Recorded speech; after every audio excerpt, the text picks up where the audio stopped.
Hey, everybody. It's Bruce and Roger on the Bruce and Roger Show. No, we're started. We're going. Yeah, we're live from Huntsville, Alabama. It's the Inglorious Pastords. They probably picked up on that with the slate gray sort of curtain thing behind us. That there. tells them Huntsville, Alabama. That sounds well, and the blue ton that we're sitting on. This is a distinctive Huntsville color. This is, well, it's pretty obvious. Well, so I'm Roger. I'm Bruce.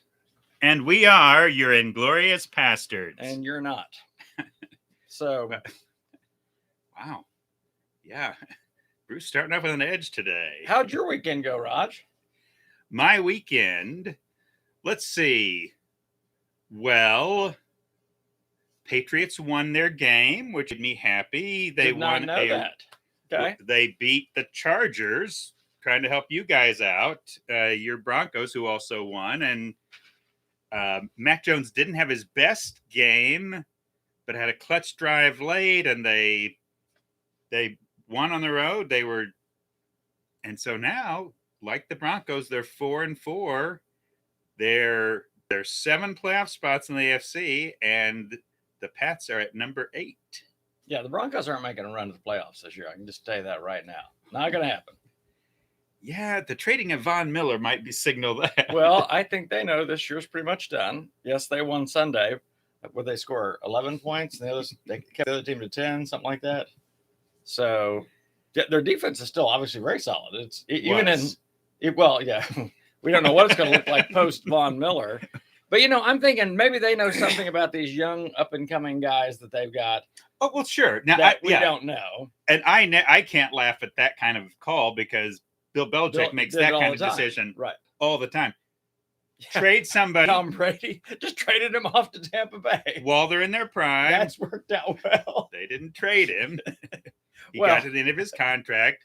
They didn't re-sign him with a team. He signed with a team that had more weapons. As it turns out. Yes. But he lost Sunday. Did he really? Yeah. Oh, well, that's too bad. Yeah. Threw a pick 6, another interception. So they've got 2 losses now. They have 2 losses. All right. Well, that's better than 4. So I did a men's retreat over the weekend, and it went really well, except for the panic attack on Saturday. And Bruce, who had the panic attack? That would be me, Roger. So it's like, at what point was this in the middle of a session? No, you're gonna love this. So Friday night went fine, which is great, and then I had two sessions on Saturday evening. So they were doing like a 4:00, a dinner at 6, okay, and then a 7:00 session after that. Well, but it's right before the 4:00, so they were really just kind of kicking off that whole afternoon and evening. And it's the worship leader's like singing the last song, and all of a sudden I'm like, I can't breathe. I can't. It's like there's this weight on my chest, and I'm like, oh, I'm about to pass out. I am about to pass out, literally. And I'm just having this, and I can tell. Got to be a terrible feeling. I'm praying, and I'm like, in a minute, I'm going to wake up, and, the pastor of this church and a lot of men are going to be standing around in a circle going, what just happened? And I'm like, praying over you, maybe? Yeah, so I got up, and I walked out to the lobby and circled the lobby for a little bit, just breathing. Real deep, just trying to get oxygen to my brain. I came back in, still didn't feel right. But then once I got up to start talking, you sort of get in the flow of that. And now all of that anxiety stuff just dissipated, and which praise God for that. But how do you walk? I mean, when you're feeling that, just even walking up to, you're putting yourself out there. I mean, that's. Yeah, it's one of those things I thought about. Okay, what's the worst thing that can happen? I could pass out, and everyone they're going to feel really bad, or I can do the talk and it's not very good because I can't make a coherent sentence, or I can just trust God with all of that and just dive in and go. But yeah, it was a weird, whenever, anxiety it's different for every person. But when you have an attack like that, it is disorienting, to say the least. Right. But the rest of the night went great. So when I got up for my, second talk and in between talks, meeting with people, and it went really, really good. So, but we did it on the whole weekend was on Undivided. Okay. So we did I did 4 talks, one on undivided with God. What does unity with God look like? What does undivided with ourselves look like? Very interesting. Okay. Even talked about not wanting to live the double life, the reality that we have, the public life, the private life, and the secret life, and how integrated are those. So one of the terms for unity in Webster's, or synonyms for unity in Webster's dictionary, is integrity. Yes. Isn't that interesting? And unity with self. Yep. What I'm presenting out here is true in here. I'm not just faking it until I make it or whatever else. And then we did unity in your marriage and talked about differences. So how do you reconcile all those differences? Because everyone has irreconcilable differences. And we talked about, hey, you really, over time, you can choose to appreciate them or resent them, which is really the two. And then the Sunday morning, preached the undivided message that I did at Speak Up in July, which was really on how to disagree without being disagreeable. And Marlena heard it for the first time, and she agreed. She said, yeah, it needs to be a book. Excellent. And so if Marlena's like, it needs to be a book, then it needs to be a book. Well, it's a needed word. I can't. I think almost anyone would. Well, you and Toya Poplar have probably impacted me the most on that subject, And oh, by the way, I pitched your book Sunday. Did it really hard. I didn't actually have a copy in my hand or anything. That would have felt like selling pigeons at the temple. And dragging me into it. And dragging you into the whole thing. Thank God you didn't have my book. Right. But I did tell people they need to read it. I said the premise story, if you will, and I told the story of Peter. He just nails it in that one moment. Jesus says, you're absolutely right. And then the next minute he's taking Jesus aside and he's like, you're absolutely wrong. So I think people responded really well to it. And good. That was good. So that was my weekend. Then Monday, I was pretty much in a comatose state for the whole day. Panic attacks again? Nope. Just walking around glazed, Just because you were exhausted? Just exhausted. So I worked outside all day, got all my mowing done. I fixed my little push mower. That was exciting. Ooh. Had to take the whole carburetor off, clean it all out, put it back together. Bruce has become Mr. Fix it, remodel it. And I don't know that David and I, we don't say the our word other remodel. brother, I don't know that we saw that coming. No. Well, and Marilyn and I were talking about you and David last night and the differences in your carpentry. No. So David is this incredible finished carpenter. I mean, it's going to be meticulous, beautiful, trim and ornate. And, it'll cost you. Don't get me wrong, but it's amazing.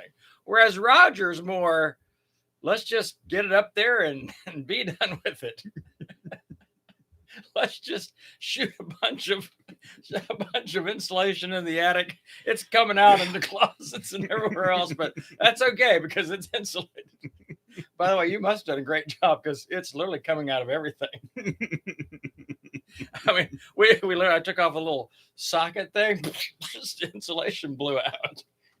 That's why they call it blown insulation. Right. So super job. But I told Marlene, I said, I'm somewhere between Roger and David, on different things.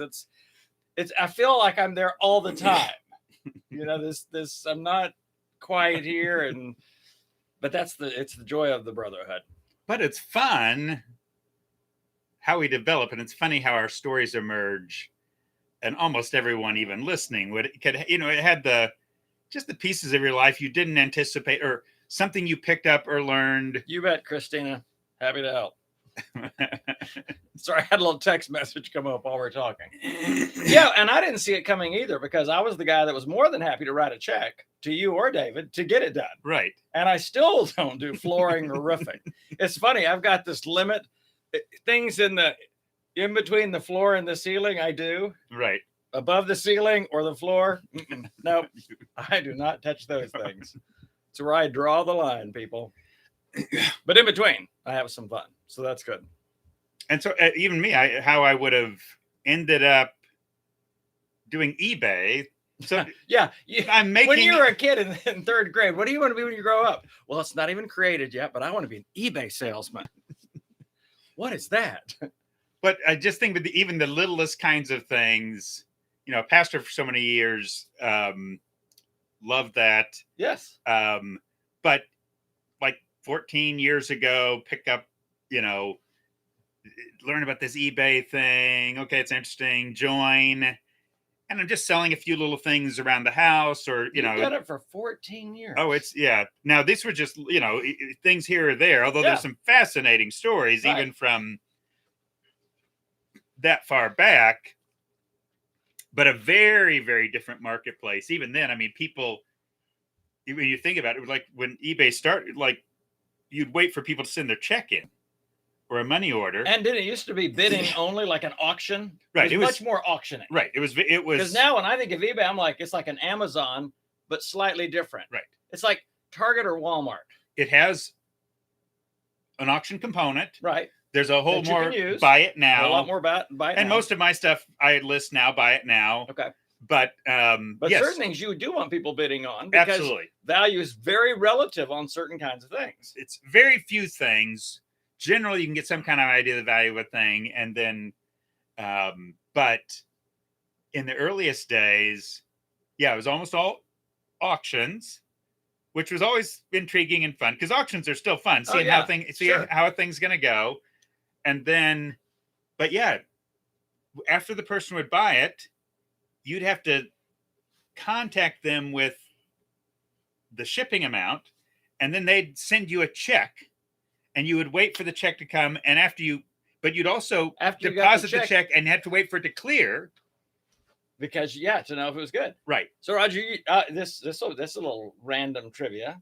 Do you know what the first thing I ever bought off eBay was? And it was years ago. It might have been 14 years ago. Okay, I have no idea. All right, car part.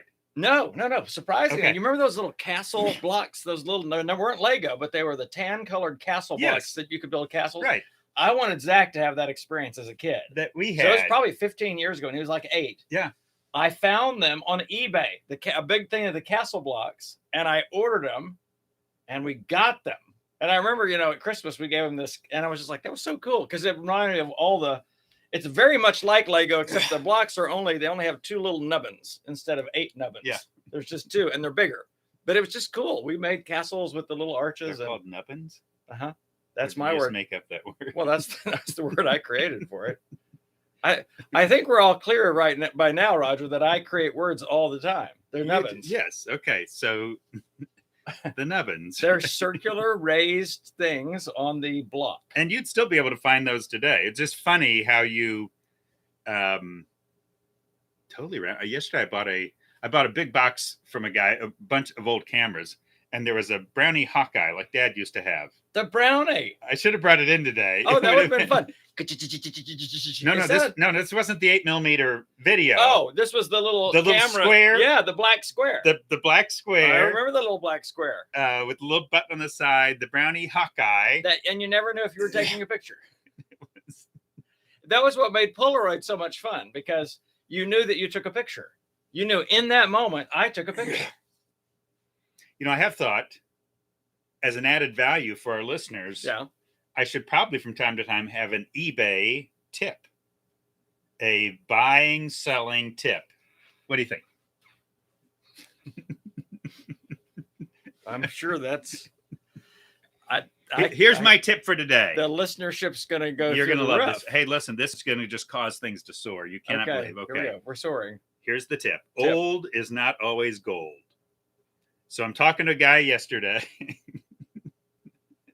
Don't you like that? Stay with me. It's very solid. Stay with me. Well, it's so funny. You're talking to people, and it's like, particularly when someone's selling stuff, I got an old thing. It's an old thing. That's just an old thing. So I'm talking to this really great guy yesterday. In fact, real out and girly, went out to pick up these cameras from him, and he had some other stuff that was really old. and a lot of times people just think, well, because it's old, it's gold. Right. This is going to be. You're like, no, that's just old. You got these books. I'm just going to tell you, folks, most old books are just bound paper. They're not worth any more than the paper think is. Fireplace tinder. Right. Think paper kindling. And books are, in general, their value is going down even more. So especially, for instance, like with books, old is not always gold. You have to do some research. Now, I have sold some books, even in the last couple of weeks, $50 here. Sold a songbook, a Xanadu movie. So Olivia Newton-John had the movie Xanadu. Well, apparently that songbook from that movie must have the copyright may not have been extended or something with the music. The music, the only way you can get the music to that apparently is that songbook. I sold it for $200. It's just got the Xanadu songbook. The Xanadu songbook, Olivia Newton-John. So some things that are old are gold, but a lot of them aren't. So don't just simply assume, oh, gee, I've got this thing. It's really old. I've got a penny from 1932. Yeah, it's worth a penny.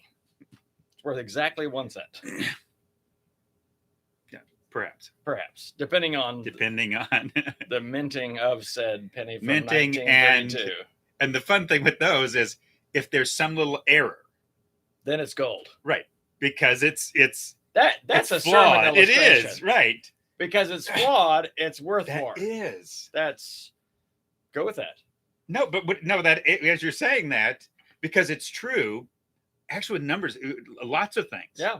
If there's a misprint, so a stamp, there's one famous stamp that had an airplane in the stamp, but there's one run of it where the plane was upside down. And I don't know if it was one page. It's just flying inverted. Yes, flying it, whatever. Well, Roger's not sure it's inverted, so he's like, I'm just going to insert whatever there. Pretty sure it's inverted. So, yeah, I do like that as a important that because God values broken. We value things. They're valued in the collecting world because of their scarcity. Isn't that interesting? And there's a uniqueness to a particular kind of scar or flaw or whatever else. So we're more valuable with more scars. With ours. And so our old is gold. That it's not working. So Sunday. Sunday. So I introduced the whole talk on Sunday. I got this from you. The undivided talk. I started with, so you're talking to this guy. You just met him.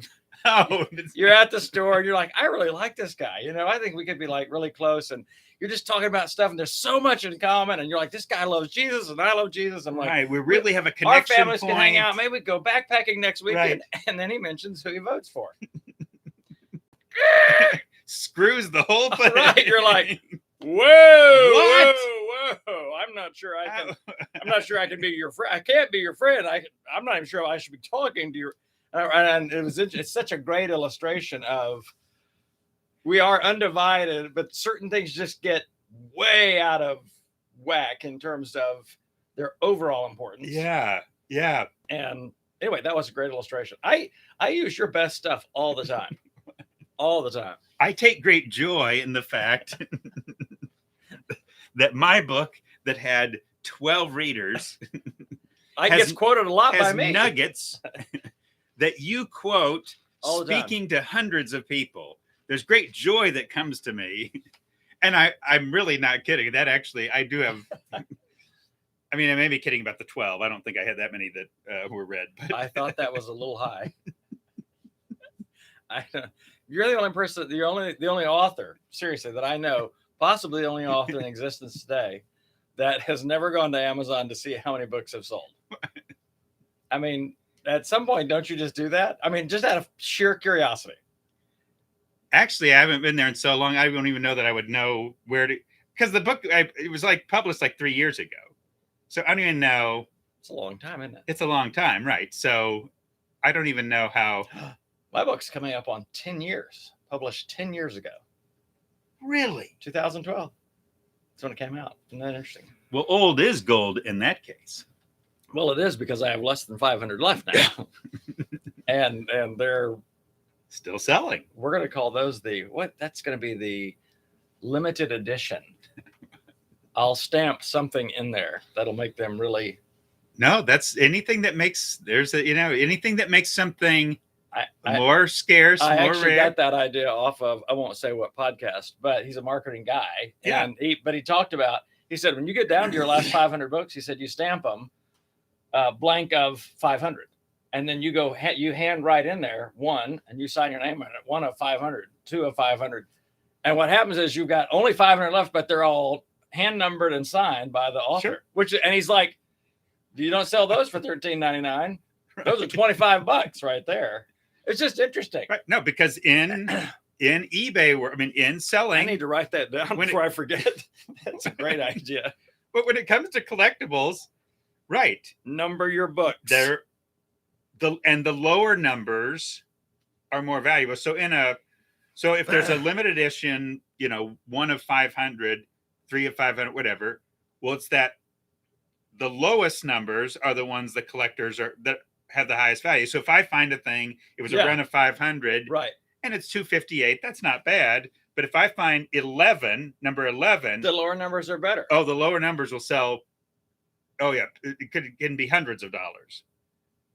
Even a print, a limited edition print, the lowest numbers. I would have thought 500 out of 500 would have been better. It's like the last book sold. Well, but you're also telling me I should sell them in reverse order. Well, but yours is a unique situation when you're talking about now. This is the last book ever. But it usually works. Yours is a unique situation, but it would usually work the other way around, where people are saying, "Yeah, I got the number 1. I got the very first print. Yeah, I get the very first one. I can see that. So, gosh, we're just giving people all kinds of value tips. So the first football that Tom Brady threw a touchdown with is more valuable than the 600th touchdown. Different principle, because he's going to call me absurd again. Here we go. No, it's just that no quarterback in NFL history has ever. They've all thrown their first touchdown, unless you're Ryan Leaf. But do not say that. That's terrible. So they've all thrown their first. Every professional football quarterback has thrown.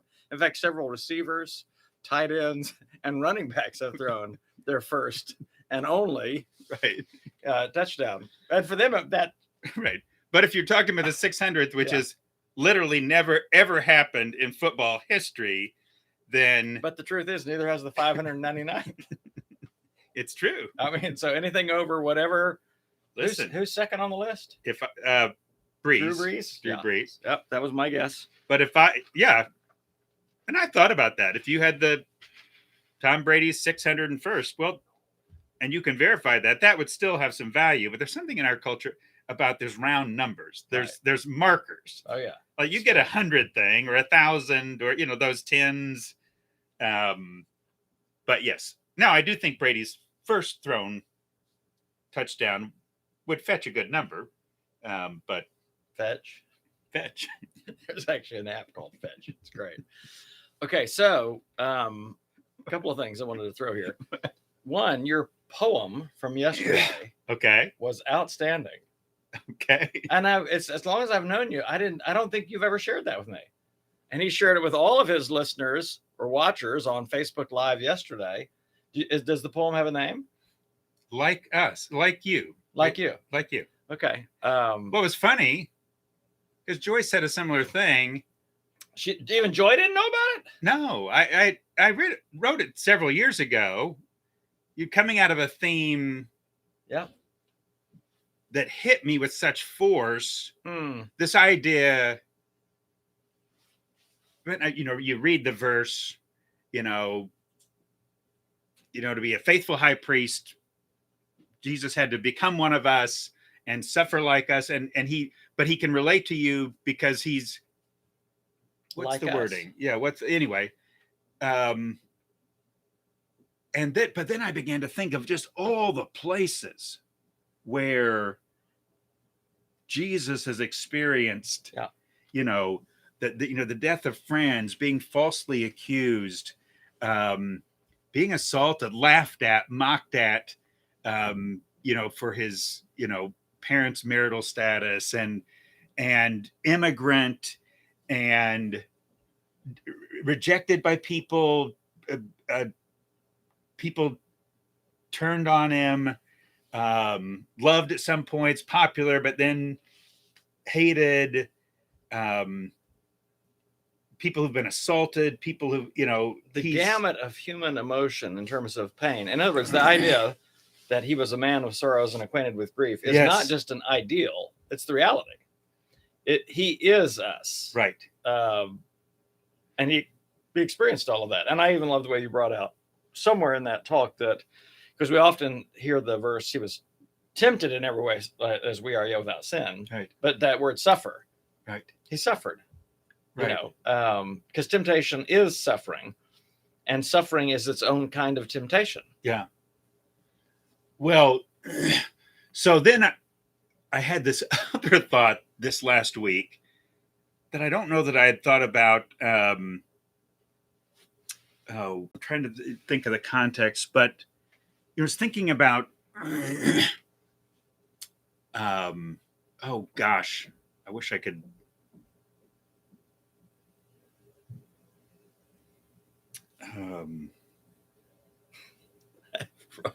We've lost Roger. He's in a. No, I guess I wish I could think of the immediate context, but it was just the weight of Jesus' whole life was suffering. There was this point, I think, where I thought, right, well, he had to suffer to save us. And we think about, okay, here's the cross, and but to realize his whole life. So Philippians 2, he became poor. So in becoming life, he's suffering. And so it wasn't just a single event. It wasn't just the Passion of the Christ in 1 week. He suffered in that 1 week. Right. He had a lifetime of suffering. Right. When you go back and you look at, and it's interesting you talked about he became poor, because I think the theme that I'm going to be teaching on at Blue Christmas this year, which is the thing I've been doing for the last 5 or 6 years, it's the theme this year is just poverty. Mm-hmm. And when we think of Jesus, it was, he suffered not only physically in all those other ways, but he suffered poverty. There wasn't, he became poor so that we might become rich. He was, even when you look at the Christmas story, to imagine that it was as difficult as it was, and there's not even a space for them in their hometown, in Joseph's hometown, to stay. Right.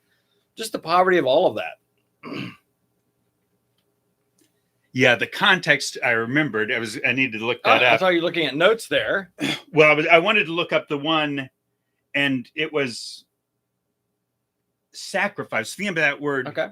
Sacrifice. That was what, we think about the ultimate sacrifice. We think about, okay, Jesus gave his life. But the thought then that hit me was, wait, his whole life was a sacrifice. A sacrifice. He was taking a loss all the time. He became human. He became poor. He became a servant. He became all this. He was constantly making sacrifices. He was constantly giving up, and realize, oh yeah, always think of, okay, the sacrifice, the ultimate sacrifice that he made. And in that vein, I've thought sometimes it feels like, the Bible talks about a living sacrifice. Mm-hmm. And sometimes I think that going out in a blaze of glory can be easier. It can be, the martyr, or even if I see a car accident and the car bursts into flames and I know there's someone in there, and that moment I'm going to rush in and put my life on the line. And we've seen the movies where it blows up, and, maybe I'm that person who pulls the person out before the, but I wonder if it isn't harder, the living sacrifice that is so interesting that we're having this theme today. Yeah, because I ended up telling basically 2 clients yesterday, the rest of your life will be suffering. Yeah. The rest of your life will be hard. In other words, there's certain things that sometimes we face that in this lifetime aren't going to go away. Yes. Because there's a part of us Yeah. that always asks the question, when will this end? Yes. How long, oh Lord, when will I? And I have to sometimes be that person that says, well, that's not going to end in this lifetime. You're always going to feel that sense of loss, or this space in your life is always going to be hard. Or if a person has a physical illness that is debilitating, but is also incurable, there's going to be a part. But I come back to the words of Jesus that said, don't worry about tomorrow. Each day has its own trouble, or trouble enough of its own. And I used to interpret that as, hey, just know trouble's coming every day. So don't be surprised by it and don't worry about it. Don't bring tomorrow's troubles into today. But the more I've thought about it recently, I've thought Jesus said, don't miss today. He said, don't worry about tomorrow. Yeah. He's saying, enjoy today. Right. And I thought, here's Jesus knowing at some point in the future, he's going to the cross. And the closer he got to that point, the more clear he was on the timing of it. Yeah. Yeah, because I've been reading now. I did a lot of reading John 14 through 17 this weekend just on unity. But Jesus knew that time has come. This is it. Yeah. And I will. This is the week that I go to the cross. And when I look at his teaching that week, knowing what he knew, it brings a new profundity to it. Is that a word? Mister, I make up my own words. Yeah. If it ain't, it is now. It is now. 623,196 words in the English language today. Okay. I just added another one. You realize we have more words in our language than any other language like worldwide? No. We're very wordy people. That's why I like when you do teaching in South America, like I did that one time, and I went on with like 3 or 4 paragraphs just talking, and the guy said 3 words. Now, frankly, I felt like something was lost in translation there. I think that's where that little colloquialism came from. I think we lost something in translation. I just said 113 words, and you said 3. So one of us is unnecessary. And what the guy actually said was, he talked too much. Well, yes. Well, and he speaks right. many words. He speaks much. That was the 3 words. He speaks much, and everyone went, "Oh." So that was one of my moments last weekend before last, when I had one deaf and one hearing impaired girl on my trip, and I was doing devotions, and the one girl's trying to read my lips, and she's like, "You're talking too fast." And I'm like, I'm so welcome sorry. To Bruce the auctioneer. I know. Hey, by the way, why? Yeah, I should be doing eBay stuff. Actually, they don't. Yeah. Wouldn't it be fun if you were on eBay and you could put sound effects? Oh, who give me those? Try here $23 on that. You get down to the last. That'd be great. Somebody may think of that. That would be great. Because as soon as they open your store, there's an auctioneer going, they get caught up in it, and all of a sudden they're bidding on a tractor implement. They don't have a tractor. They don't have a farm, but they want to get it. And now this other person wants to get it from them. Right. And by golly. And the one guy that has the tractor that needs the part, he's out. You're outbidding. He doesn't have, he's just, oh gosh. Bless his heart. Whole farm is going to go downhill because it was the last Halsey tractor part. Stupid auctioneer app on his eBay site. Got everyone fired up. Took a farmer out in South Dakota. Oh goodness. Speaking of which, so that was a great segue. Super. No, but the thing you said a few minutes ago, before we ended up on a farm in South Dakota, was, well, but now that is, well, you had a great title, one of their chapters in your book, isn't it? It can always get worse. It can always get worse. But what is so important is the promise we get is not that suffering is all going to go away. And I was even thinking about that phrase. Sometimes we don't even pick up, yea, though I walk through the valley of the shadow of death, I will fear no evil. And it could say, I will fear no evil because God is going to deliver me from it. Mm-hmm.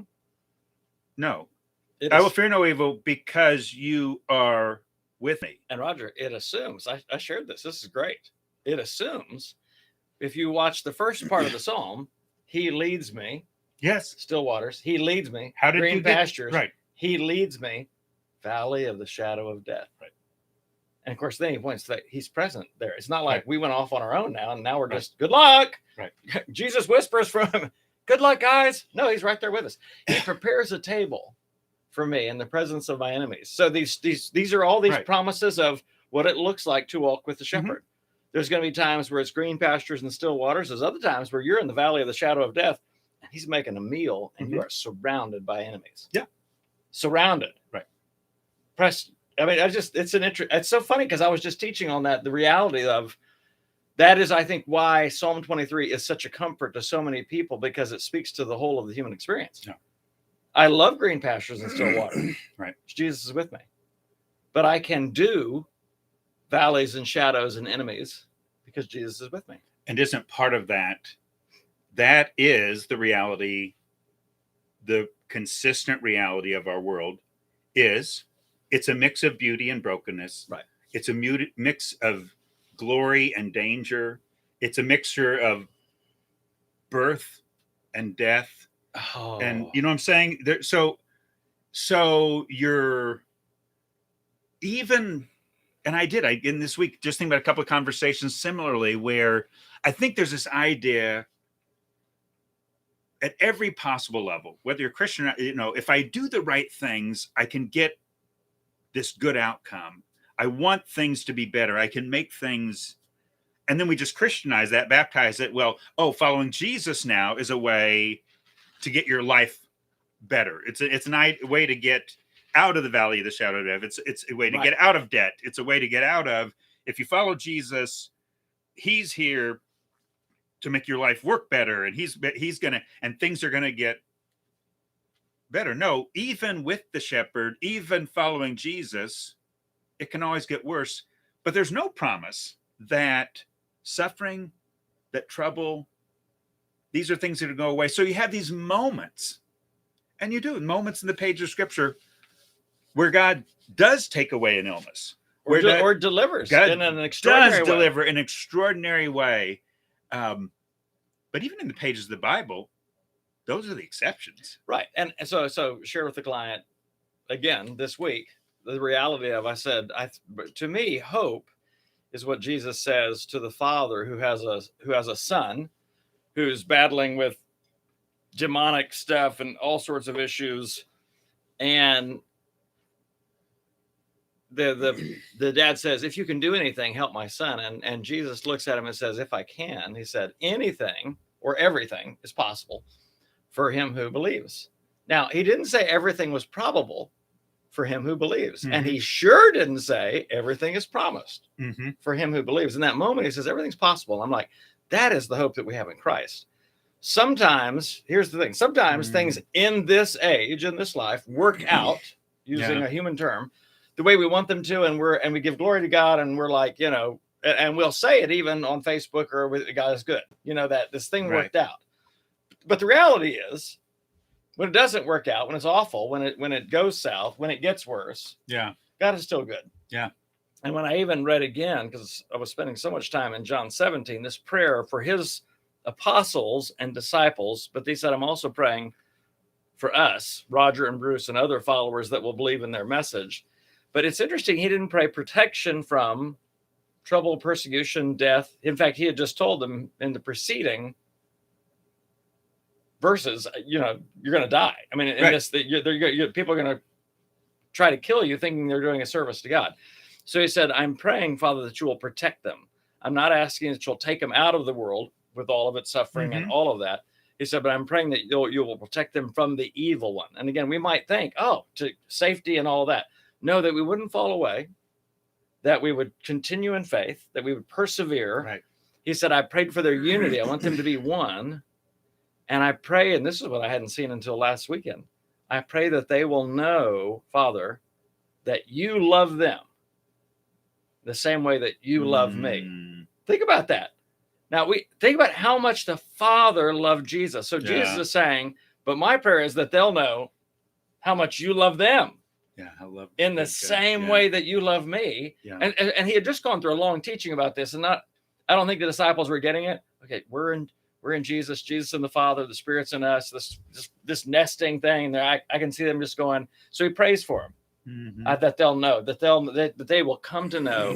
And I was struck by that the Father loves me the same way he loves Jesus. Yeah. That's staggering. Right. Because Jesus, I get that. I mean, he got it right and did it right, and he's perfect, and he is his son. Yeah. And so am I. Yeah, no, and he loves me in the same way. It's monumental. It's Right. It's staggering. But that is what gets us, what helps us through suffering. Yeah. I should never think that I'm unloved Right. because I'm going through this, and I can't always answer the why. That question comes up all the time in counseling and working with people. Why? But why doesn't God in this case? And I'm like, I don't know. I mean, but you are touching on the fundamental question that comes up when God doesn't take away the suffering is a question about his love. Right. That's the hardest part. Well, certainly, if he cared, if he loved me, yes. If he,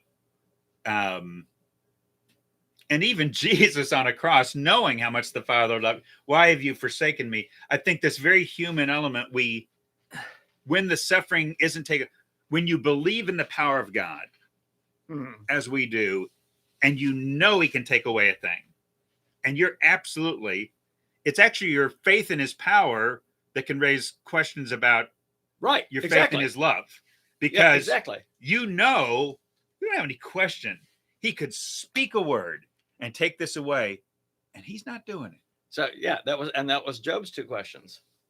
Is God just? In other words, does he believe in right and wrong and effecting right and wrong in the world? And is he powerful enough to do it? He questioned both of those things, his justice and his power. Of course, God comes back with some very interesting questions for Job particularly about power that are humorous. You're going to take a Leviathan and catch him with your little fishing pole. Maybe take the dinosaur and make it a pet pony for your daughter. And he's like, yeah, I'm out here. There's a few things I don't know. That's exactly. It's something about worm in there. I think it was not good. But Job's story is all of our story. We may not have experienced, I would say, the same kind of suffering that Job did, but we've all had loss. Right. And we've all had unexplained tragedy that we've experienced. And we end up, and I think we kind of, even last week's podcast kind of finished up, even around that, this just perpetual call. Trust me. Trust the podcast that no one's heard because we haven't been able to get the audio from it.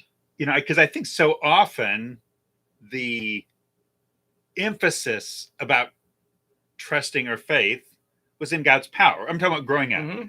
You could make God do things if you just believed in his power, and to learn, no, faith is a whole lot more about trusting his goodness. It's not about, you can get to a place. I can remember even as a kid, I'm sure God can do this, whatever. And just thinking, okay, if I'm sure, and once I believe he has the power to do a thing, then he'll do it. Do you remember the question Brian McKinnon posed? Yes. Can God, if God can do everything, can God make a rock that's too big that he can't pick up? Right. And that really stumped me for a while. Of course, I was like 8 years old, and I'm like, well, he can pick up any rock, so he can't. Nobody can do it. It's lost. I didn't realize it was a circular question. It's like when you do one of those things. I did it yesterday in a spreadsheet, and I was including the equation and the thing that I was summing up, and it's like, you can't. It's circular. You can't. Error. It's not even a real question at that point. So the fundamental thing is, in a world where God hasn't promised, that faith was never about working up a degree of belief that will get God to do things. Right. It's much more about trusting the shepherd that took you in the valley of the shadow of death in the first place, trusting the Jesus who sent you into the freaking storm, trusting God who led you into this part of the story where you are right now, and trusting his goodness, trusting what you said, how deeply he loves you. If you Right. Can we tell people too much that how Nope. dearly loved they are? And so that's why even in the sessions this weekend, I began the whole first session on unity with God was just purely, you need to understand how much God loves you. Yeah. That God loves you. We know and Yeah. rely on the love that God has for us. God is love. We only love him because he first loved us. John makes he was the beloved.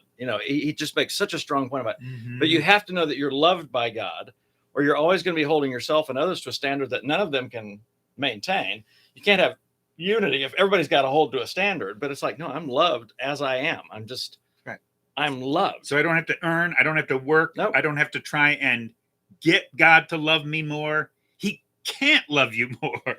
Well, than he does. That's a whole good night. He can't love you more. Right. That just blew my mind. I don't think I've ever said. You just said that God can't do something. Well, try that with Brian McKenna. He can't. Here's another thing he can't do. He can't love you more than he loves you right now. More than he loves you right now. That can be our finishing word. That's Pastords out. God can't love you anymore than he. So stop trying to win anything. Well, if you misquote that, God can't love you anymore. Don't say it like that. You have to any more than he does already loves you. Thank you for clarifying, Raj. That was, bless your heart. Oh, it's not been your best day. Sometimes we may do more damage than good. Well, this is where we're trusting the goodness and sovereignty of God.